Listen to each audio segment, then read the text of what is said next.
boom. Trump just did the incredible and nobody's talking about it.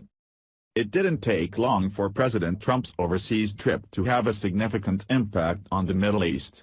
Just yesterday, Bahrain, Egypt, Saudi Arabia, the United Arab Emirates and Yemen severed diplomatic and commercial ties with Qatar, pointing to its continuous support for terrorist groups. President Trump, who made the cutting of terrorist funding the centerpiece of his trip to Saudi Arabia, was happy to share the success of these actions on social media. During my recent trip to the Middle East, I stated that there can no longer be funding of radical ideology, President Trump said in a tweet this morning.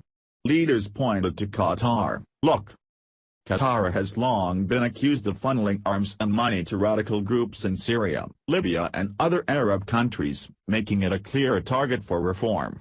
The United States has previously avoided taking sides in the regional feuds of the Persian Gulf, but President Trump has finally taken the necessary steps to undo Qatar's long history of radical terrorist groups.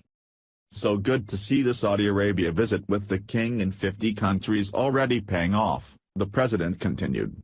They said they would take a hard line on funding. President Trump finished with a message of hope, making it very clear that his work is far from finished. Perhaps this will be the beginning of the end to the horror of terrorism. And perhaps the mainstream media should spend more time covering our president's successes. American voters are tired of reading slanderous rumors and unfounded gossip that solely paints our leader as the villain. President Trump is doing everything he said he would do and more. The fact that he's taken such a commanding role in global terror shows exactly why he was elected to make these decisions. Just because our president's words aren't packaged as elitist liberal rhetoric doesn't make them any less true. Share this to make sure President Trump gets the credit he's earned.